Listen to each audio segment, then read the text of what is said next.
Hello guys, welcome to my YouTube channel learn and grow by Shonisa. आज की video में मैं आप लोगों को MA home science first semester का पेपर 3 पढ़ाऊंगी। इसमें जो है आज हम लोग यूनिट 2 पढ़ेंगे, लिंग से संबंधित मुद्दे, इश्यूज रिलेटेड विद जेंडर। चलिए वीडियो को स्टार्ट करते हैं। लैंगिक असमता। जेंडर रूप में असमता का निर्माण अपने आप में एक प्रकार की मनोवैज्ञानिक और सामाजिक सांस्कृतिक प्रक्रिया है। जेंडर असमता के निर्माण को लेकर जेंडर स्कीमा सिद्धांत का मानना है कि एक व्यक्ति का सामाजिक रूप से स्त्री पुरुष उभयलिंगी और अन्य होने की असमता उसके सामाजिक अधिगम और संज्ञानात्मक विकास की संबद्धता का परिणाम है, जिसके अंतर्गत समाज में जेंडर रूप से प्रचलित मान्यताएं, पूर्वाग्रह व भूमिकाएं आदि शामिल होती हैं।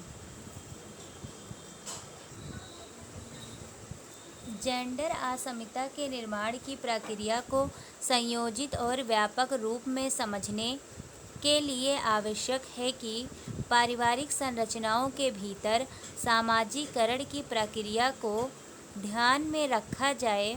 भारत विशेष के संदर्भ में यदि जेंडर आधारित रूप से निर्मित पहचान असमता की प्रक्रिया को समझे तो पाएंगे कि भारतीय परिवारों में स्त्री पुरुष के रूप में बड़े होने के अनुभव अधिकांशतः भिन्न होते हैं। प्रायः परिवारों में व्यवहार रूप में बड़े होने के अनुभव अधिकांशतः भिन्न होते हैं। प्रायः परिवारों में व्यवहार, भूमिकाओं व कार्यों को लेकर के लड़का पुरुष और लड़की स्त्री होने का एहसास और अनुभव दोनों भिन्न होते हैं। परिवारों में मिली लिंग चेतना भेदात्मक तत्वों को समाजीकरण की अन्य एजेंसियां भी प्रखर रूप में पोषित करती हैं। जेंडर आधारित असमता का निर्माण प्रायः परिवारों में जन्म के साथ ही शुरू हो जाता है। इस शुरुआत में एक नवजन्मा जन्मी शिशु को सर्वप्रथम यह बोध कराया जाता है कि वह लड़की है, लड़का है या अन्य, लड़के लड़की व अन्य होने का यह बोध परिवार की दैनिक क्रियाओं में कई स्तरों पर शामिल होता है, जैसे घर में किए जाने वाले कार्यों का विभाजन, जिम्मेदारियों व शिक्षा आदि। जन्म के उपरांत एक बच्चा किसी न किसी रूप में परिवार को प्राप्त करता या करती है। भारतीय संदर्भों में ये उदाहरण दिए गए हैं जिनके माध्यम से हम लैंगिक असमता को आसानी से समझ सकते हैं। तो जो है हम इसे देखेंगे। यदि इन तथ्य मानकों व पैटर्न के भीतर किए जाने वाले विशेष व्यवहारों की सूची बनाई, जो संभवतः नीचे दिए गए उदाहरणों की एक सूची बन सकती है। यह कुछ ऐसे उदाहरण हैं जिन्हें आप सभी ने अपने आसपास के परिवेश में प्रयोग होते हुए सुना होगा। लड़कों से संबंधित प्रचलित संबोधन व पूर्वाग्रह और लड़कियों से संबंधित प्रचलित संबोधन व व्यवहार। तो हम सबसे पहले लड़कों का देखेंगे। इसमें जो है पहला है, लड़के बलवान होते हैं, लड़कियां कोमल व मृदु होती हैं, लड़के रोते नहीं हैं, लड़कियां रो सकती हैं, भावनात्मक रूप से मजबूत होते हैं, लड़कियां भावुक होती हैं। नंबर चौथा पॉइंट है हमारा, लड़कों के बाल छोटे होने चाहिए, लड़कियों के बाल लंबे होने चाहिए। अगला है, लड़के ज़ोर से हंस सकते हैं, लड़कियों ज़ोर से नहीं हंस सकती, उन्हें मुस्कुराना चाहिए। लड़के समूह में खड़े होकर किसी से भी सड़क और चौराहे पर खड़े होकर बात कर सकते हैं। लड़कियों के लिए सड़क का मतलब स्कूल से घर और घर से स्कूल जाने के लिए होता है। वो सड़क पर समूह में खड़े होकर बातें नहीं कर सकती। अगला है लड़के घर के कामकाज नहीं करते, घर के, और लड़कियां जो है घर के कामकाज लड़कियां करती हैं। 8वां जो है हमारा लड़के गणित, विज्ञान व वाणिज्य की पढ़ाई करते हैं, कला व गृह विज्ञान की पढ़ाई लड़कियां करेंगी। 9वां है हमारा अगला पॉइंट, लड़के खेल कूद कर सकते हैं व उसमें बेहतर कर सकते हैं, लड़कियां साफ सफाई, सिलाई, कढ़ाई, बुनाई का काम करती हैं। लड़के गुलाबी रंग के कपड़े नहीं पहन सकते हैं, उन्हें खिलौनों में बंदूक, साइकिल आदि पसंद होती हैं। लड़कियां गुड़िया जैसे खिलौने को पसंद करती हैं। लड़के बुढ़ापे का सहारा होते हैं, लड़कियां पराया धन होती हैं। इस प्रकार से जो है हम लैंगिक असमानता को समझ सकते हैं। लड़के और लड़कियों में जो है क्या असमानता होती है, क्या विभिन्नता होती है। लड़के जैसे घर के कामकाज नहीं करते हैं, लड़कियां घर की कामकाज करती हैं। इस तरह से जो है लड़के और लड़कियां, पुरुष और स्त्रियों में जो है लैंगिक असमानता देखी जाती है। अब जो है हम अपना अगला पॉइंट पढ़ेंगे। वैसे अब हम पढ़ेंगे लैंगिक जागरूकता। प्रत्येक बच्चे का अधिकार है कि उसकी क्षमता के अनुकूल उसको विकास का अवसर मिले, लेकिन लैंगिक असमानता की कुरीति की वजह से वह ठीक से फल फूल नहीं पाते हैं। भारत में लड़कियों और लड़कों के बीच न केवल उनके घरों और समुदायों में बल्कि हर जगह लिंग असमानता दिखाई देती है। उनके साथ लिंग के आधार पर भेदभाव किया जाता है। सामुदायिक स्तर पर भी स्त्री और पुरुष में काफ़ी असमानता दिखाई देती है। जैसे पुरुष अधिक शक्तिशाली माने जाते हैं और स्त्रियों को सामुदायिक कार्यों में नेतृत्व के पर्याप्त अवसर नहीं दिए जाते हैं। उनके साथ लिंग के आधार पर भेदभाव किया जाता है। सामुदायिक स्तर पर भी स्त्री और पुरुष में काफ़ी असमानता दिखाई देती है। जैसे पुरुष अधिक शक्तिशाली माने जाते हैं और स्त्रियों को सामुदायिक कार्यों में नेतृत्व के प्राप्त अवसर नहीं दिए जाते हैं। जिम्मेदारी वाले कार्यों में स्त्रियों को कम भागीदारी दी जाती है। एक ही व्यवस्था में स्त्रियों को पुरुषों की तुलना में कम महत्वपूर्ण कार्य दिए जाते हैं, क्योंकि उन्हें महत्वपूर्ण कार्यों के योग्य ही नहीं समझा जाता है। जैसे प्रशासकीय स्तर पर सर्वोच्च पदों पर स्त्रियों की कमी में भेदभाव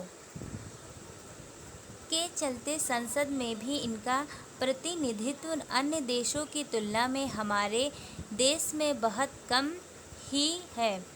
इन्हीं भेदभाव के कारण स्त्रियां प्रताड़ना और परेशानियों का शिकार होती हैं। सार्वजनिक स्थानों पर भी महिलाओं के साथ अच्छा व्यवहार नहीं किया जाता है। वे अक्सर छेड़छाड़ की शिकार होती हैं। प्रायः इस प्रकार का दुर्व्यवहार सभी प्रकार की महिलाओं को झेलना पड़ता है, चाहे वो शहरी हो या ग्रामीण, पढ़ी लिखी हो या निरक्षर, पेशेवर हो या घरेलू। जेंडर असमानता समाप्त करने या कम करने के लिए छोटी छोटी कोशिकाओं द्वारा एक बदलाव लाने का प्रयास कर सकते हैं। इसमें जो है पहला है लड़के और लड़कियों को बराबर का व्यवहार, देख रेख और सम्मान मिले। दूसरा है लड़के और लड़कियों, महिलाओं एवं पुरुषों को समान पोषण, स्वास्थ्य सेवाएं, शिक्षा, रोजी रोटी कमाने एवं विकास के समान अवसर मिले। तीसरा है अपने स्वयं के विचारों में परिवर्तन करके अपने समुदायों में लिंग पक्षपात और महिलाओं के प्रति हिंसा पर बातचीत करने के लिए प्रोत्साहित करना। चौथा है पुरुष और महिलाएं दोनों परिवार के फैसलों में बराबर भूमिका निभाएं। 5वां है दोनों सामुदायिक फैसलों में भी शामिल हों। नंबर 6 जो है हमारा 6वां, एक सकारात्मक वातावरण तैयार करना और समुदाय के प्रभावशाली लोगों को इस अभिप्राय में शामिल करना। अगला है हमारा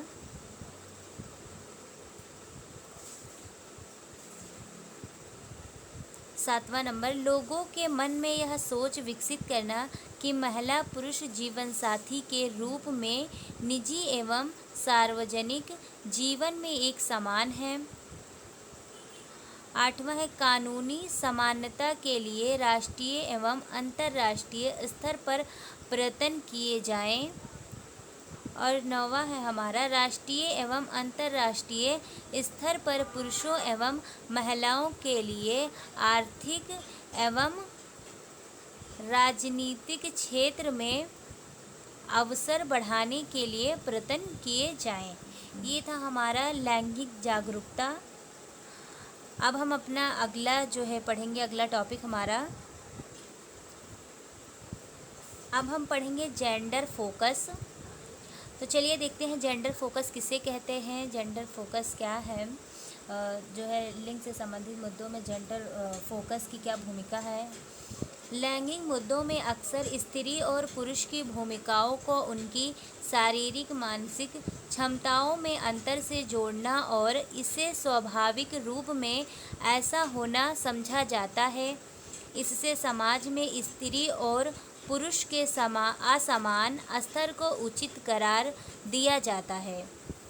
जब लिंग संबंधी मत एक सोच की उत्पत्ति है जिसमें एक लिंग दूसरे पर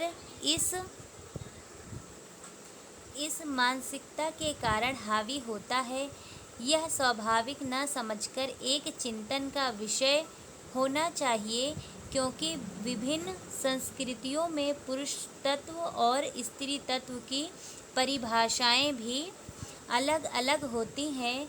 लैंगिक मुद्दे केवल महिलाओं अथवा बालिकाओं के दमन या भेदभाव तक ही सीमित न होकर उन परंपरागत रूढ़िवादी विचारधाराओं से भी संबंधित हैं जिनमें पुरुषों लड़कों की भी एक अलग दृष्टिकोण से देखा जाता है, जैसे भावुकता, सहजता को पुरुषों की कमजोरी और उग्रता एवं बहादुरी को पुरुषत्व का नाम देना आदि। यदि देखा जाए तो इस सब की शुरुआत हमारे समाज, जिसमें सर्वप्रथम बच्चे का परिवेश अर्थात घर परिवार, आस पड़ोस एवं स्कूल शामिल हैं, से ही होती है। अगर इन सभी मुद्दों के प्रति छोटी उम्र से ही बच्चों को सचेत किया जाए तो न केवल अपने घर अपितु समाज में भी इस संदेश को पहुंचाने में सक्षम हो सकते हैं। बड़े होकर वे जिम्मेदार एवं सजग भावी नागरिक होने के साथ साथ सामाजिक बदलाव के एक अच्छे प्रयासों के बावजूद महिलाओं, किशोरियों, छोटी बच्चियों की विशेषकर ग्रामीण क्षेत्रों में स्थिति बहुत ही दयनीय पाई गई है। यहाँ तक कि कन्या भ्रूण अवस्था में भी सुरक्षित है, सुरक्षित नहीं है, जिसके किस्से अक्सर ही देखने सुनने को मिल जाते हैं, फिर चाहे वह गांव, कस्बा हो या महानगर।